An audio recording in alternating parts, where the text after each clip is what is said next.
Hey guys, how's it going? Chris here and welcome to today's video, which is all about this guy. From the Filmmaker React series, guys, you've seen me using this keyboard and you had a ton of questions, so I was like, you know what? Let's make a cool video about it because this guy is freaking top. As you guys saw, this is the F96 Dark Knight Edition, epic by the way, from iQUNIX. I will have their link in the description as well as a specific link to this guy. And this is not sponsored, guys. They did send me this upon my request a while ago and I've been using it for over a month and a half now as my daily driver, whether it is editing, gaming, anything, and I really love it. So I can't wait to talk about it. So let's just jump right into it, guys. I don't know how keen you are about mechs and keyboards. It really goes deep with customization and people go all the way sometimes. Like these things can cost quite a bit of money. I've been looking for a very awesome mech keyboard that was also Bluetooth for quite some time, and the thing that I personally really wanted was to keep the numeric keypad. Because in editing I put a ton of numeric values, whether it is scaling, transparency, wiggle expressions, things like that. It's really faster if you have the full numeric keypad. And I've used something like a 61 keyless, let's say, which makes it even more compact. But this is the perfect size of keys and keyboard to keep the layout super compact but also have the functionality. It has MX Blues, it is Bluetooth as well as Type-C wired if you choose so, and it's also on top of that is RGB as well. The amazing thing about this is they did a really good job with battery life. I barely charge this guy and I use it all the time. Now I do have it on the mode where if you press a key it's gonna light up. I really like that, but even when I used it in full RGB mode, the battery life is exceptional. I have not had a mechanical keyboard that's Bluetooth and the battery life was this good. Bluetooth, exceptional as well, no problems. You have the 1, 2, 3 key by pressing FN. You can have it linked up to 3 devices, exceptional, no problems there as well. Of course, if you were to game, I would really suggest to put the Type-C cable. That's gonna give you the best experience, obviously.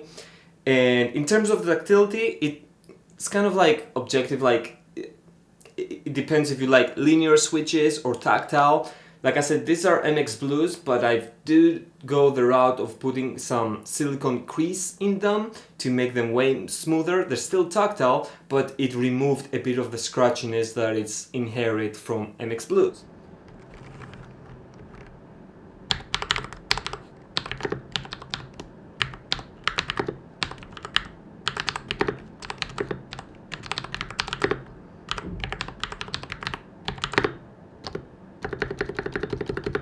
Other than that, guys, the build quality, man, this thing is built like an absolute tank. You know how you hear people say that expression? This one, you can use it as something more than a keyboard if you have to, if you know what I mean. Exceptional build quality. I love this black Dark Knight Edition. Now, they come in a lot of fun colors actually. Like I'll have the link in the website. They have some amazing color schemes. But I really wanted that matte minimalist look, and this keyboard has been amazing. I did some things to it. If you guys see in the photo, it's all black. It's like a Batman theme. Now what I chose to do is put the red accent on the escape key because I always thought that looked cool, as well as change the letters for this cool gray because my setup on my PC has gray and black as well. And I also removed the feet that it comes with to raise it a bit because I really like a flat keyboard. And other than that, guys, that's all I've done to it, and it's just been joy to use. Like, did I mention to you guys how amazing this thing looks on the desk? Oh man, it is the best. I love it. It's kind of have like a industrial minimalist aesthetic to it that for me is just like the perfect balance in terms of how this thing looks, and it's just like spot on. So well done, guys, you did great with this one. I'm really impressed and I love using this thing. If I have to nitpick in order to maybe get the next iteration become even more awesome, that would be to make it a tiny bit easier to remove the rubber feet on the back, because you do have to open this guy up. Again, it's super easy to remove the railing and go into it, but it would be cool if the screw was accessible from the outside. That would be one of them. And then the second one would be when you press caps, there's a white LED here that lets you know that caps are on. I would really love to see that LED being placed somewhere else that is not as distracting.